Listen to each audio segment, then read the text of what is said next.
नमस्कार शेतकरी मित्रांनो, लाखो शेतकरी ज्या पीक विम्याची वाट पाहत होते त्या संदर्भात एक मोठी अपडेट आली आहे। महाराष्ट्रातील कोणत्या जिल्ह्यांना कोणत्या मंडळांना पीक विमा मंजूर झाला त्या संबंधीची शासनाकडून कॅल्क्युलेशनचा अहवाल पाठविण्यात आला आहे। तो आज आपण या व्हिडिओमध्ये पाहणार आहोत। त्यामुळे कोणत्या जिल्ह्यामध्ये पीक विमा मंजूर होणार हे समजणार आहे। त्यासाठी हा व्हिडिओ पूर्ण पहा।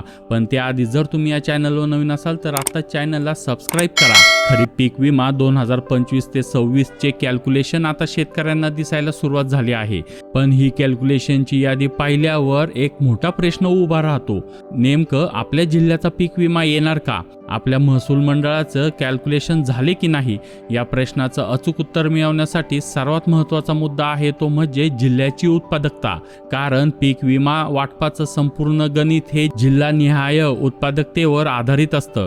पीक कापणीच्या अंतिम अहवालानुसार शासनाकडे आणि विमा कंपनीकडे जी उत्पादकता सादर केली जाते त्यावरूनच नुकसानीचा टक्का, घट आणि त्यानुसार येणारी भरपाई निश्चित केली जाते।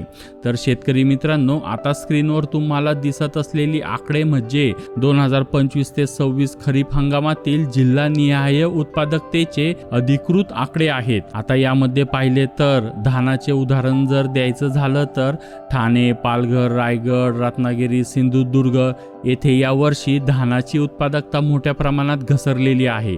विशेषतः पालघरमध्ये गेल्या वर्षीची उत्पादकता 2534 किलो होती, ती यावर्षी 1648 किलोवर आली आहे, म्हणजे जवळपास 60% घट। यामुळे या जिल्ह्यामध्ये धानाचे पीक विमा मिळण्याची शक्यता आता जास्त आहे। अशा प्रकारे आपण या उत्पादकतेनुसार त्या जिल्ह्याला पीक विमा मंजूर होणार का हे आपल्याला समजते। तर आता पुढचं पाहिलं तर बाजरी। सोलापूरमध्ये जर पाहिले तर बाजरीचे कॅल्क्युलेशन दिसायला सुरुवात झाली असून उत्पादन 401 किलो दाखवते। गेल्या वर्षी हेच उत्पादन 677 किलो होते, म्हणजे यावर्षी मोठी घट झाली आहे। त्यामध्ये मग लातूर, नांदेड अशाच अनेक जिल्ह्यामध्ये बाजरीची उत्पादकता घसरलेली असल्याने येथे सुद्धा पीक विमा मिळण्याची शक्यता वाढते। आता तुम्ही स्क्रीनवर पाहत असलेली या दोन फाईल आहेत, एक मागच्या वर्षीची आणि एक या वर्षीची कॅल्क्युलेशनची। तर शासन मागच्या वर्षीच्या आकडेवारीनुसार या वर्षीच्या आकडेवारीमध्ये एकूण किती घट झाली त्यानुसार पीक विमा हा मंजूर करणार आहे। तर तुम्ही सुद्धा तुमच्या जिल्ह्यानुसार, तुमच्या पिकानुसार किती घट झाली आहे, तुमच्या जिल्ह्याला पीक विमा मिळणार का, मंजूर होणार का, हे सुद्धा तुम्ही पाहू शकता। त्यासाठी या दोन्ही फाईल तुम्हाला कुठे मिळतील हे व्हिडिओच्या शेवटी सांगितले जाईल, त्यासाठी व्हिडिओ पूर्ण पहा। आता आपण पाहू मक्याबाबत महत्त्वाची गोष्ट म्हणजे मराठवाड्यातील लातूर, धाराशिव, नांदेड, परभणी, हिंगोली वगळता इतर कुठल्याही ठिकाणी मकाचे उत्पादन कमी दाखवलेले नाही, म्हणजे इतर जिल्ह्यांना मका पिकाचा विमा मिळण्याची शक्यता अत्यंत कमी आहे। त्यानंतर जर पुढचं पाहिलं तर उडदाच्या उत्पादनात मोठी घट नोंदविण्यात आली आहे।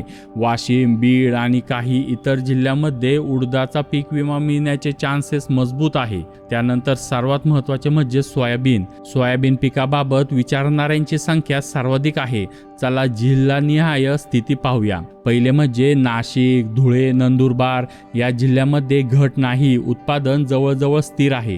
त्यानंतर अहमदनगरमध्ये मोठी घट आहे, त्यामुळे पीक विम्याचे चान्सेस जास्त आहे। त्यानंतर सोलापूरमध्ये मोठी घट आहे, त्यामुळे तिथे सुद्धा चान्सेस जास्त आहे। त्यानंतर सातारा, सांगली या जिल्ह्यात घट नाही।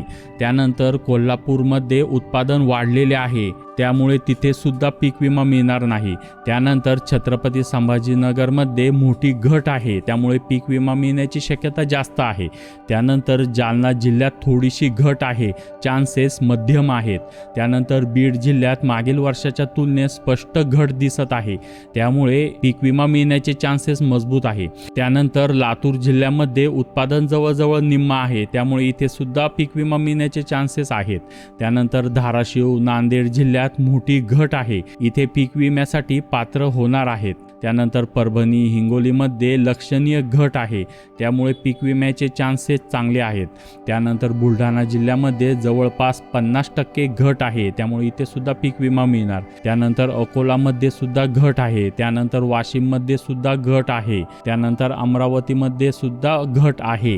त्यानंतर यवतमाळमध्ये 1558 वरून 877 किलो उत्पादकता असल्यामुळे जवळपास 60% घट आहे, त्यामुळे इथे सुद्धा पीक विमा मिळण्याचे चान्सेस मजबूत आहे. त्यानंतर वर्धा जिल्ह्यामध्ये सुद्धा मोठी घट आहे. त्यानंतर नागपूर, भंडारा, चंद्रपूरमध्ये सुद्धा घट आहे, त्यामुळे इथे सुद्धा पीक विमा मिळण्याचे चान्सेस मध्यम ते जास्त प्रमाणात आहे. अशा प्रकारे तुम्ही तुमच्या जिल्ह्यानुसार पिकानुसार उत्पादकता पाहून पीक विमा मिळणार का हे चेक करू शकता, कारण त्या पिकाचा पीक विमा येणार की नाही हे फक्त आणि फक्त जिल्ह्याच्या उत्पादकतेवर ठरते. गेल्या वर्षी गेल्या 5 वर्षाची सरासरी आणि यंदाची उत्पादकता यावर आधारित नुकसान टक्केवारी काढून कॅल्क्युलेशन निश्चित केले जाते. जर तुम्हाला या दोन्ही फाईली मागच्या वर्षीची आणि या वर्षीची कॅल्क्युलेशनची पाहिजे असेल तर डिस्क्रिप्शनच्या बॉक्समध्ये फाईल डाउनलोड करू शकता आणि तुम्ही स्वतः चेक करू शकता. अशा प्रकारे तुम्ही तुमच्या जिल्ह्याची उत्पादकता तपासा आणि त्या आधारे कॅल्क्युलेशन अपडेट येईपर्यंत थोडा संयम ठेवा. पीक विम्याच्या पुढील अपडेटसाठी आताच या चॅनलला सबस्क्राईब करा आणि बेल आयकॉन क्लिक करा. धन्यवाद.